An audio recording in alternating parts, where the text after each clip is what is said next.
ધોરણ 9 ગણિત વિષયમાં 0.312 આનો આખો દાખલો પૂછાય છે, મોટી રીત આવે, પણ મોટી રીત કર્યા વિના જો આપણને 0.312 આ આપણે MCQ માં પૂછે અથવા તો ખાલી જગ્યામાં પૂછે તો શું આપણે આખી રીત કરવી જોઈએ?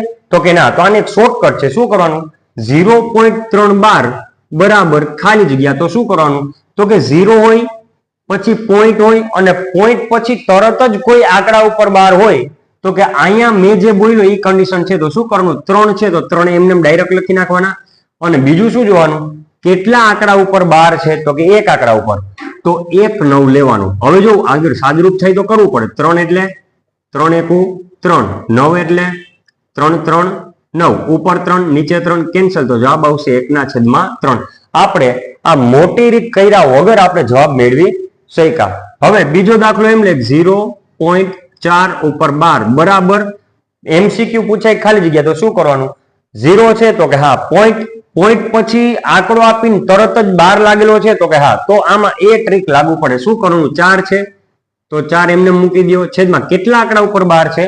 એક આંકડા ઉપર. તો છેદમાં 1/9 આવશે. હવે ભાગ આગળ પડતા નથી તો આપણું શું થઈ જાય? જવાબ. તો આ શોર્ટ મેથડ છે કે જેના દ્વારા આપણે લાંબી રીત કર્યા વગર દાખલાનો જવાબ મેળવી શકીએ. હવે 0.5 ઉપર 12 બરાબર ખાલી જગ્યા. આનો જે જવાબ જે છે એ તમારે કમેન્ટ કરવાનો છે.